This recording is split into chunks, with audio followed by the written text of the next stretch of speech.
आणि यानंतर बातम्यांचा वेगवान पद्धतीने आढावा घेऊयात। विद्यापीठ शाळांमध्ये सर म्हणणं बंद करा, सर म्हणण्याऐवजी आचार्य म्हणण्याची परंपरा सुरू करावी, असं मत श्रीनाथपीठ देवस्थानचे मठाचे पीठाधीश्वर स्वामी जितेंद्रनाथ महाराज यांनी व्यक्त केलंय। सर आणि आचार्य यांची तुलना करताना आचार्य श्रेष्ठ आहेत, असंही स्वामी जितेंद्रनाथ महाराज म्हणालेले आहेत। माझं तर म्हणणं आहे की विद्यापीठांमध्ये शाळांमध्ये सर म्हणणं बंद करा। What is the meaning of sir? जो शिक्षक आहे, जो आचार्य आहे, जो अध्यापक आहे, सर म्हणजे मान्यवर, सर म्हणजे एक मोठा माणूस। शिक्षक ही माय आहे, शिक्षक हा बाप आहे, शिक्षक हा गुरु आहे। इथे कसला मोठा माणूस, कुठला अधिकार? ठाकरेंच्या काळातील शिवभोजन थाळी योजना सुरू ठेवणार असल्याची माहिती मंत्री चंद्रशेखर बावनकुळेंनी दिली आहे। शिवभोजन थाळी योजनेसाठी 200 कोटी रुपये मंजूर झाल्याचं देखील बावनकुळेंनी म्हटलंय। सध्या शिवभोजन थाळीत अनेक केंद्र अनुदानाअभावी बंद पडलेली आहेत, त्यांना आता लगेच अनुदान देऊन ही केंद्र पूर्ववत करण्यात येतील, असंही बावनकुळे म्हणाले। मी उद्धव ठाकरे साहेबांचं शिवभोजन चालू ठेवू आणि नाही त्याचे पैसे याच कॅबिनेटमध्ये मंजूर झाले। म्हणजे मंत्रिमंडळात सूचना दिल्या मुख्यमंत्र्यांनी 200 कोटी रुपये जे शिवभोजन थाळीच्या देण्याच्या सूचना दिल्या आहेत। राज्यातील सामाजिक वातावरणावर मंत्री चंद्रकांत पाटलांनी महत्त्वाची टिप्पणी केली आहे। महाराष्ट्राची अवस्था पाहून संतांच्या आत्म्याला देखील दुःख होत असेल, असं चंद्रकांत पाटील म्हणाले। नांदेड विद्यापीठाच्या दीक्षांत समारंभामध्ये चंद्रकांत पाटील बोलत होते। महाराष्ट्राची सामाजिक वीण पूर्णपणे विस्कटली आहे। गावागावामध्ये जातीवरून जे सुरू आहे ते महाराष्ट्राला मारक असल्याची भीती देखील त्यांनी व्यक्त केली आहे। जे गावगाव चाललंय ना, त्याचा महाराष्ट्राच्या विकासाला खूप प्रॉब्लेम आहे। म्हणजे सामाजिक वीण तर विस्कटतच चालली। बीड जिल्ह्यामध्ये पोलीस अधिकाऱ्यांना त्यांच्या नेमप्लेटवर आडनाव लिहिता येत नाही। ठीक आहे, संतांना ज्यांनी आयुष्य एकता समता यासाठी घालवली, त्यांच्या आत्म्याला दुःख होत असेल। भाजप आमदार गोपीचंद पडळकरांनी जयंत पाटलांवर केलेल्या टीकेवर आमदार सदाभाऊ खोत यांनी प्रतिक्रिया दिली आहे। पडळकर यांनी राजाराम बापू यांच्याबद्दल असं वक्तव्य करायला नको होतं, असं सदाभाऊ खोत म्हणाले। तर आपली लढाई राजाराम बापू यांच्याबरोबर नाही तर त्यांच्या वारसदारांबरोबर आहे, असंही सदाभाऊ खोत म्हणाले। परंतु त्यांच्याकडून उद्खिन्न भावनेतून ज्या पद्धतीनं जो उल्लेख झाला आदरणीय राजाराम बापूंच्या बाबतीमध्ये, तो मला अर्थ व्हायला नाही पाहिजे, या मताचा मी आहे। सार्वजनिक बांधकाम उपविभागाच्या अधिकाऱ्यांनी त्यांच्या कार्यालयाप्रमाणे कारभार सुटसुटीत आणि पारदर्शक ठेवावा, असे आदेश नितेश राणेंनी अधिकाऱ्यांना दिलेत। तर पालकमंत्री म्हणून माझे सर्वांवर बारीक नजर असल्याचंही राणेंनी वक्तव्य केलंय। मागच्या वेळी एका अड्ड्यावरती घुसलो, असंच अवेळी तुमच्या ऑफिसमध्ये घुसण्याची संधी देऊ नका, नाहीतर पळापळ सुरू होईल, असा इशारा देखील नितेश राणेंनी अधिकाऱ्यांना दिलाय। एका पायावर घरी गेला म्हणून स्पष्ट सांगतो, आमच्या ह्या दोडामार्ग तालुक्याचा कुठलाही तरुणी कुठल्याही चुकीच्या पद्धतीने अवैध या अंमली पदार्थाच्या ह्याच्यामध्ये अगर गेला आणि त्या पद्धतीचे तिथे या गोष्टी असं सुरू आहेत असं माझ्या कानावर आलं, तर मी काय तुम्हाला माहिती आहे, मी काय फोन करत असणार नाही। सर्वसामान्यांसाठी खुशखबर आहे, म्हाडाच्या घरांच्या किमती 10% कमी होणार आहेत। समिती पुढच्या आठवड्यामध्ये प्राधिकरणापुढे अहवाल सादर करणार आहे। सर्वसामान्यांना स्वस्तात घरं मिळतील आणि म्हाडाचे देखील नुकसान होणार नाही, या दृष्टीने अभ्यास करण्यासाठी आणि त्याचबरोबर घरांच्या किमतीचे नवे सूत्र ठरवण्यासाठी म्हाडानं 30 स्तरीय समिती नेमलेली आहे। या समितीचा अहवाल आता पूर्ण झालेला असून पुढच्या आठवड्यामध्ये त्याचं सादरीकरण म्हाडा उपाध्यक्षांपुढे केलं जाणार आहे। या अहवालाला मंजुरी मिळाल्यानंतर मुंबईतील घरांच्या किमती साधारण 8 ते 10% कमी होऊ शकतील, अशी माहिती सूत्रांनी दिली आहे। अमूलने त्यांच्या 700हून अधिक उत्पादनांच्या सुधारित किमतींची यादी जारी केलेली असून या किमती 22 सप्टेंबर पासून लागू होणार आहेत। भारत सरकारनं वस्तू आणि सेवा करामध्ये कपातीचा निर्णय घेतल्याचा फायदा अनेक कंपन्यांकडून ग्राहकांना दिला जातोय। यातच आता आणखी एकाची भर पडली आहे। अमूल ब्रँडची उत्पादनं विकणाऱ्या गुजरातमधील कॉर्पोरेटिव्ह मिल्क मार्केटिंग फेडरेशननं शनिवारी जीएसटी दर कपातीचा फायदा हा त्याच्या नागरिकांना देण्याचा निर्णय जाहीर केलाय। यानुसार अमूलचं तूप, बटर, आईस्क्रीम यासह 700हून अधिक उत्पादनांची रेल्वेच्या पॅकेजची किरकोळ किंमत ही कमी करण्याची घोषणा करण्यात आली आहे. या नवीन किमतीत 22 सप्टेंबरपासून लागू होणार आहे. भारतीय रेल्वेनं त्याच्या रेल नीर बँडच्या बाटलीबंद पाण्याच्या किमतीमध्ये कपात केली आहे. नवीन किमती उद्यापासून लागू होणार आहेत. या नवीन किमतीनुसार 1 लिटर पाण्याची बाटली ही आता 14 रुपयांमध्ये मिळेल, तर 500 मिलीलिटर पाण्याची बाटली ही 9 रुपयांमध्ये उपलब्ध होणार आहे. सध्या अनुक्रमे 15 रुपये आणि 10 रुपये किंमत आहे. रेल्वे मंडळाच्या निर्णयानुसार या नव्या किमतींची घोषणा ही करण्यात आली आहे. मुंबईत एल्फिस्टन रेल्वे पूल बंद झालाय. दिलासा झाल्यामुळे वाहतूक कोंडीबरोबरच प्रभादेवी आणि परळमध्ये पूर्व पश्चिम रेल्वे रूळ ओलांडणाऱ्या प्रवाशांसह नागरिकांना लवकरच मिळण्याची शक्यता आहे. पश्चिम रेल्वेच्या प्रभादेवी स्थानकावरील बोरिवलीच्या दिशेनं अर्धवट पुलाचं काम शेवटच्या टप्प्यात असून तो 25 सप्टेंबरपर्यंत खुला करण्याचे मध्य रेल्वेचं नियोजन आहे. त्यामुळे पूर्व भागातील पश्चिम तसंच पश्चिम भागातून पूर्व भागात जाणं आता सोपं होणार आहे. मुंबईत बर्फाच्या दरामध्ये वाढ करण्यात आली आहे. याचा थेट परिणाम मासळीच्या दरावर होणार असल्याचं कळतंय. मासळी साठवण्यासाठी मोठ्या प्रमाणावरती बर्फाचा वापर करण्यात येतो. मासळी विक्रीतून मिळणाऱ्या उत्पन्नातील सुमारे 5% वाटा हा बर्फाच्या खरेदीसाठी खर्च करावा लागतो. त्यामुळे बर्फाच्या दरामध्ये वाढ झाल्यानं मासळीचे दर देखील वाढतील असं मत मत्स्य व्यावसायिकांनी व्यक्त केलंय. त्यामुळे ग्राहकांना मासळी खरेदी करण्यासाठी अधिक किंमत मोजावी लागणार आहे. 2 दिवसांपूर्वी मच्छीमार संघटना आणि बर्फ विक्रेत्यांची बैठक पार पडली. यावेळी बर्फाच्या किमतीत प्रतिटन 65 रुपये दरवाढ करण्याचा निर्णय घेण्यात आलाय. येत्या 1 ऑक्टोबरपासून हे दर लागू होणार आहेत. कल्याणमध्ये अनेक वर्षांची परंपरा असलेला ऐतिहासिक कल्याण शहरातील दुर्गाडी किल्ल्यावरील दुर्गाडी देवी नवरात्र उत्सव सोमवारपासून सुरू होतोय. 10 दिवस चालणाऱ्या नवरात्र उत्सवामुळे दुर्गाडी किल्ला परिसरातील रस्ते आणि कल्याण शहर परिसरातील वाहतूक कोंडी होऊ नये म्हणून वाहतूक विभागानं कल्याण शहरामध्ये सोमवारपासूनच संध्याकाळी 4 ते रात्री 12 या वेळेमध्ये जड आणि अवजड वाहनांना प्रवेशबंदी लागू केली आहे. हलक्या वाहनांची वाहतूक शहरामधून सुरू असणार आहे. सोमवारपासून या निर्णयाची कठोर अंमलबजावणी सुरू होईल. जड अवजड वाहन चालकांनी या पर्यायी रस्त्यांचा मार्गाने इच्छित स्थळी जावं असं वाहतूक विभागाचे उपायुक्त पंकज शिरसाट यांनी अधिसूचनेच्या माध्यमातून जाहीर केलंय. एकेकाळी 90,000 कोटींच्या पुढे गेलेल्या मुंबई महापालिकेच्या मुदत ठेवी आता तब्बल 80,000 कोटींवर आल्यात. मुदत ठेवींचा वापर मोठ्या प्रमाणावरती विकास कामांसाठी केलेला जात असून गेल्या 2 ते 2.5 वर्षांमध्ये मुदत ठेवी कमी होऊ लागल्यात. प्रशासनानं 4 फेब्रुवारीला मुंबई महापालिकेच्या चालू आर्थिक वर्षाचा अर्थसंकल्प सादर केला. त्यावेळी पालिकेच्या मुदत ठेवी 81,000 कोटींवर होत्या. गेल्या 7 महिन्यांमध्ये त्या 80,000 कोटींवर आल्यात. बीएमसीच्या विविध विभागांच्या अधिवेश रकमेच्या मुदत ठेवी या सर्वाधिक व्याजदर देणाऱ्या बँकांमध्ये गुंतवण्यात आलेल्या आहेत. त्या मुदत ठेवींवरती पालिकेच्या आर्थिक स्थितीचा अंदाज येतो. पालिकेच्या या मुदत ठेवींमधूनच आस्थापना खर्च आणि निवृत्त कर्मचाऱ्यांची देणी ही देखील देण्यात येतात.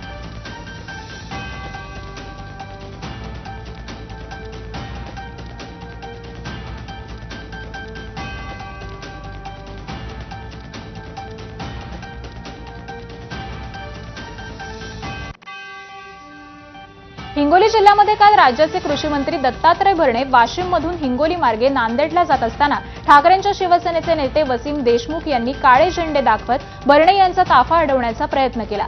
हिंगोली जिल्ह्यामधून कृषी मंत्री जात असून नुकसानीची पाहणी करत नाहीत, त्यामुळे ताफा अडवल्याची प्रतिक्रिया ठाकरेंचे शिवसैनिक वसीम देशमुख यांनी दिली. राज्यामध्ये ओला दुष्काळ जाहीर करून शेतकऱ्यांना तात्काळ मदत द्यावी या मागणीसाठी कृषी मंत्र्यांना काळे झेंडे दाखवण्यात आल्याचं त्यांनी स्पष्ट केलंय.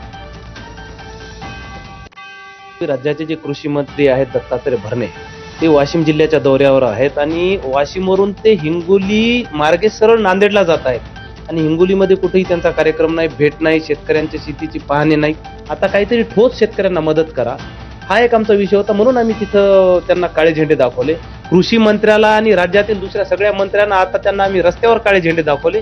त्यांना राज्यात आम्ही उद्या फिरू देणार नाही. धाराशिवमध्ये भूम परिसरामध्ये पाझर तलाव फुटून झालेल्या नुकसानीची खासदार ओमराजे निंबाळकरांनी पाहणी केली. दुचाकीवरून प्रवास करत खासदार ओमराजे निंबाळकर थेट शेतकऱ्यांच्या बांधावर गेले. साबळेवाडी पाझर तलाव फुटल्यामुळे भोगगिरी शिवारामध्ये शेकडो एकर शेतीचं नुकसान झालंय. निंबाळकरांनी पाहणी करत अधिकाऱ्यांना तात्काळ पंचनामे करण्याच्या सूचना दिल्यात. त्याचबरोबर नुकसानग्रस्त शेतकऱ्यांना मदत मिळवून देण्याचं आश्वासन देखील दिलंय. बीड जिल्ह्यात अतिवृष्टीमुळे झालेल्या नुकसानीचा आढावा मंत्री पंकजा मुंडे आज घेणार आहेत. यासाठी आज जिल्हाधिकारी कार्यालयामध्ये सकाळी 11 वाजता बैठकीचं आयोजन करण्यात आलंय. बीडचे जिल्हाधिकारी विवेक जॉन्सन आणि जिल्ह्यातील संबंधित सर्व अधिकाऱ्यांची उपस्थिती या बैठकीला असणार आहे. बीडमधील आष्टी, शिरूर, कासार, परळी, आंबेजोगाई तालुक्यासह अन्य तालुक्यांमध्ये मागील काही दिवसांमध्ये ढगफुटी आणि अतिवृष्टी झालेली होती. त्यामुळे शेतकऱ्यांच्या शेतातील पिकांचं मोठ्या प्रमाणावरती नुकसान झालंय.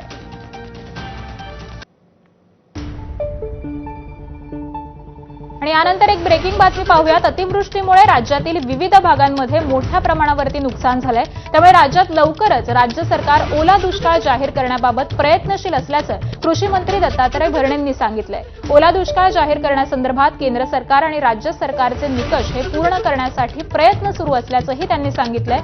दरम्यान नुकसानग्रस्त शेतकऱ्यांना दिवाळीपूर्वी मदत देणार असल्याचं आश्वासन देखील दत्तात्रय भरणेंनी दिलंय. जाहीर करण्याची राज्यभरातून मागणी होते. शेतकरी आंदोलन 100% ओला दुष्काळ जाहीर करण्याची राज्यभरात मागणी होते. या बाबतीमध्ये राज्याचे मुख्यमंत्री, दोन्ही उपमुख्यमंत्री यांच्याशी चर्चा करून निश्चित प्रकारे शेवटी ओला दुष्काळ जाहीर करण्यानंतर काहीतरी केंद्राचे ह्याचे काहीतरी निकष असतात. शेवटी ते सगळे निकष बघून निश्चित प्रकारे हे तिघ नेते त्या बाबतीमध्ये योग्य तो निर्णय घेतील. राज्यात वादळी वाऱ्यासह पावसाची शक्यता आहे. हवामान विभागानं पुढील 5 दिवसांसाठी सर्वच जिल्ह्यांमध्ये पावसाची शक्यता व्यक्त केली आहे. यावेळी काही भागांमध्ये मेघगर्जनेसह पाऊस पडण्याचा अंदाज असून काही ठिकाणी हलका ते मध्यम स्वरूपाचा पाऊस पडेल. राज्यातील काही भागांमध्ये मागील 2 ते 3 दिवसांपासून ढगाळ वातावरण असून काही भागांमध्ये हलक्या ते मध्यम स्वरूपाचा पाऊस पडला. काही भागात शनिवारी पावसाच्या सरी बरसल्या. दरम्यान पुढील 4 ते 5 दिवस राज्यामध्ये वादळी वाऱ्यासह पावसाचा अंदाज हा व्यक्त करण्यात आला आहे. सोलापुरात सीना नदीच्या प्रवाहामध्ये वाहून जाणाऱ्या महिलेला ग्रामसुरक्षा दलाच्या तरुणांनी वाचवलंय. दक्षिण सोलापूर तालुक्यातील वडकबाळमध्ये सीना नदीच्या प्रवाहामध्ये वाहून जात होती महिला आणि यावेळी ग्रामसुरक्षा दलाच्या तरुणांनी समयसूचकता दाखवल्यामुळे अनर्थ टळलाय. कपडे धुण्यासाठी सीना नदीच्या काठावर ही महिला आलेली असताना पाण्याच्या प्रवाहामध्ये तोल गेल्यामुळे ही घटना घडली. हा सर्व प्रकार समजल्यानंतर क्षणाचाही विलंब न करता ग्रामसुरक्षा दलाच्या तरुणांनी स्वतःच्या जीवाचा विचार न करता महिलेचे प्राण वाचवले. सांगलीच्या वाळवा तालुक्यातील बहे रामलिंग बेटावरती कृष्णा नदीतून एका तरुण वाहून गेलाय. कुटुंबासमवेत कपडे धुण्यासाठी गेलेला तरुण हा दगडावरून पाय घसरून नदीतील पाण्याच्या प्रवाहाबरोबर वाहून गेला. युवकांना आरडाओरडा केल्यावरती त्याचा जीव वाचवण्याचे प्रयत्न करण्यात आले, मात्र यश आलं नाही. अजय संदीप जावळे असं बेपत्ता युवकाचं नाव आहे. कोणताही गालबोट न लागता नवरात्र उत्सव निर्विघ्न पार पाडावा यासाठी मुंबई पोलिसांनी कडेकोट बंदोबस्त ठेवलाय. त्याचबरोबर प्रतिबंधात्मक कारवाया आणि उपाययोजना देखील पोलीस दलाकडून आखण्यात आलेल्या आहेत. घातपाती कारवायांचा धोका लक्षात घेऊन सार्वजनिक मंडळांनी उभारलेल्या देखाव्यासोबत रात्री शहरामध्ये विविध ठिकाणी आयोजित होणाऱ्या गरबा, दांडियांवर देखील महिलांविरोधात गुन्हे घडू नयेत यासाठी विशेष काळजी घेण्यात आलेली आहे. नवरात्र उत्सवामुळे आजपासून तुळजाभवानी देवीचं महाद्वार भक्तांसाठी बंद करण्यात आलंय. आज पहाटेपासूनच घाटशीळ पार्किंग येथील दर्शन मंडपामधून दर्शन व्यवस्था सुरू करण्यात आली आहे. देशभरामधून येणाऱ्या भाविकांना 8 ऑक्टोबरपर्यंत आता घाटशीळ पार्किंग मार्गानेच मंदिरामध्ये दर्शन घेता येणार आहे. सांगलीमध्ये प्रेयसीला वाढदिवशी भेटवस्तू देण्यासाठी 70 वर्षीय वृद्धेस लुटलेला आहे. प्रियकर आणि त्याच्या मित्रास सांगली ग्रामीण पोलिसांनी अटक केली आहे.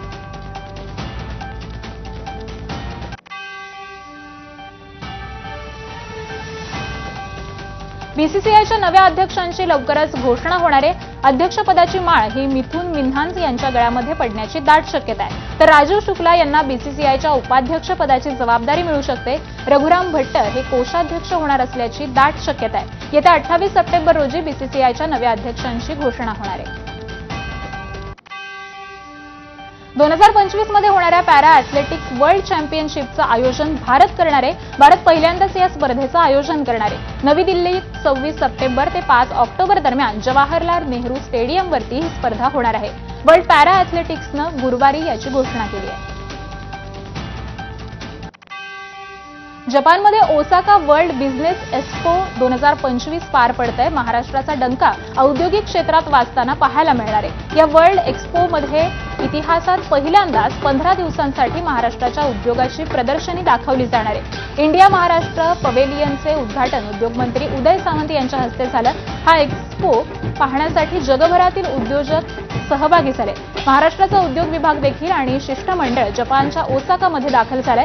जपानमधील एक्स्पोमधून याचा सविस्तरपणे आढावा घेतलाय आमचे प्रतिनिधी वेदांत नेबी यांनी. पाहूयात. एबीपी माझा पोहोचला आहे जपानमधील ओसाका सिटीमध्ये आणि ओसाका सिटीमध्ये ज्या प्रकारे वर्ल्ड एक्सपो 2025 सुरू आहे. एप्रिल पासून हा एक्सपो सुरू आहे आणि त्यामध्ये आजपासून महाराष्ट्र म्हणजे इंडिया महाराष्ट्र पॅव्हिलियनचं उद्घाटन होत आहे. सध्या आपण त्या ठिकाणी आहोत. उद्योग मंत्री उदय सामंत आपण बघतोय या सगळ्या महाराष्ट्र पॅव्हिलियनचं उद्घाटन करताना पाहायला मिळतात आणि स्वागत सुद्धा म्हणजे जेव्हा महाराष्ट्र पॅव्हिलियनचं उद्घाटन होतं तेव्हा स्वागत सुद्धा महाराष्ट्र पद्धतीने होताना आपल्याला पाहायला मिळतंय. महाराष्ट्राचा उद्योग कशा प्रकारे त्याची भरभराट होतीये या सगळ्याचं प्रदर्शन इथे या पॅव्हिलियनमध्ये मांडलं जाणार आहे आणि याचंच उद्घाटन आता सध्या आपण बघतोय उद्योग मंत्री उदय सामंत करताना पाहायला मिळतात. हे सगळे जपानमधील आहेत जे महाराष्ट्रीयन आहेत आणि आज आहेत तर मोठा उत्साह जबरदस्त वंदे मातरम. हा सगळा उत्साह पुढील 15 दिवस आपल्याला या ओसाका सिटीमध्ये पाहायला मिळणार आहे आणि जपानमध्ये महाराष्ट्रातील उद्योग क्षेत्राचा डंका वाजताना पाहायला मिळेल. वेदांतने एबीपी माझा ओसाका जपान. वाणिज्य मंत्री पियुष गोयल उद्या व्यापारी चर्चेसाठी शिष्टमंडळासह अमेरिकेला जाणार. शिष्टमंडळ भेटीचा उद्देश दोन्ही देशांमधील परस्पर फायदेशीर व्यापार चर्चा पुढे नेण्याचा असल्याचं वाणिज्य मंत्रालयाकडून सांगण्यात आलंय. निवडणूक आयोग ऑक्टोबरच्या पहिल्या आठवड्यात 2025च्या बिहार विधानसभा निवडणुकीच्या तारखा जाहीर करण्याची अपेक्षा आहे, ज्या 2 टप्प्यांमध्ये होण्याची शक्यता आहे. मुख्यमंत्री नितीश कुमार यांच्या नेतृत्वाखालील सत्ताधारी एनडीए आणि विरोधी महाआघाडी यांच्यामध्ये चुरशीची लढत असेल. निवडणूक आयोग लवकरच बिहार विधानसभा निवडणुकीच्या तारखा जाहीर करण्याची अपेक्षा आहे आणि या निवडणुकीसाठी राहुल गांधी यांनी आधीच राज्यात दौरे केलेले आहेत. मतचोरीचे आरोप केलेले आहेत तर तिकडे नेते तेजस्वी यादव बेरोजगारी आणि भ्रष्टाचार यासारख्या मुद्द्यांवरती प्रचार करतायत. त्यामुळे बिहार विधानसभा निवडणुकीच्या तारखा कधी जाहीर होणार याकडे लक्ष लागलंय.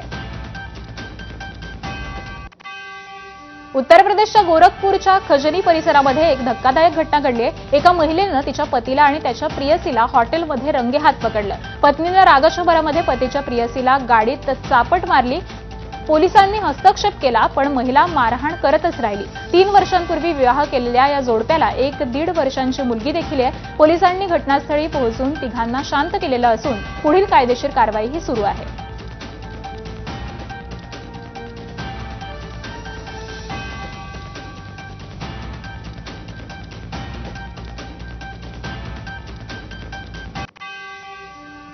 लखनौच्या कॅन्टोन्मेंट परिसरात भीषण अपघात झालाय. भरधाव वेगानं येणाऱ्या थार कारनं ऑटो रिक्षाला जोरदार धडक दिली. अपघातामध्ये 2 जणांचा मृत्यू झालाय तर 2 जखमींना उपचारांसाठी ट्रॉमा सेंटरमध्ये पाठवण्यात आलंय.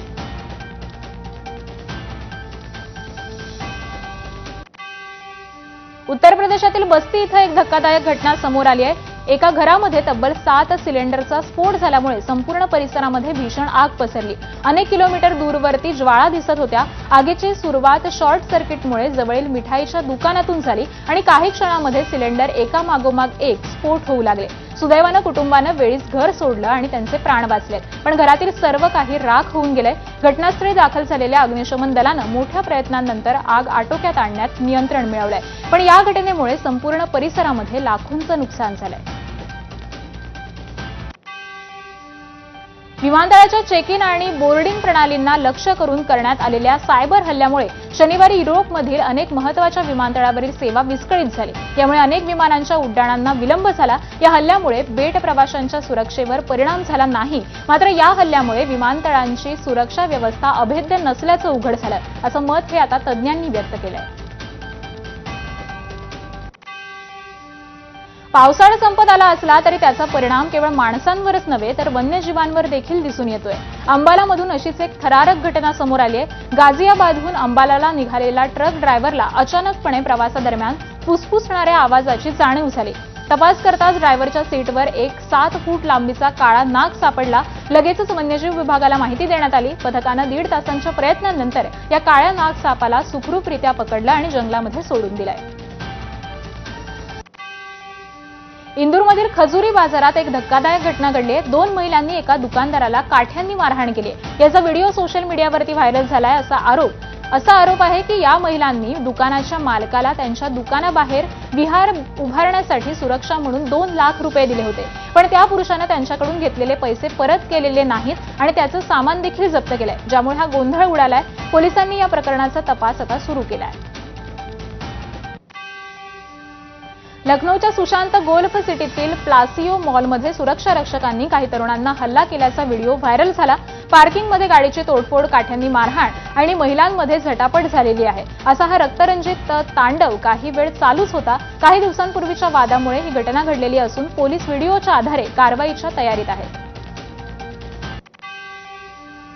मल्याळम चित्रपटसृष्टीतील सुपरस्टार मोहनलाल यांना प्रतिष्ठित दादासाहेब फाळके पुरस्कार 2023नं सन्मानित केलं जाणार आहे.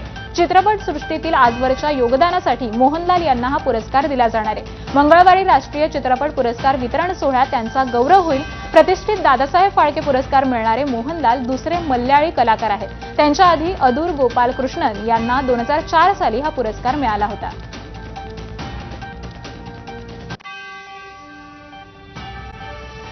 आणि या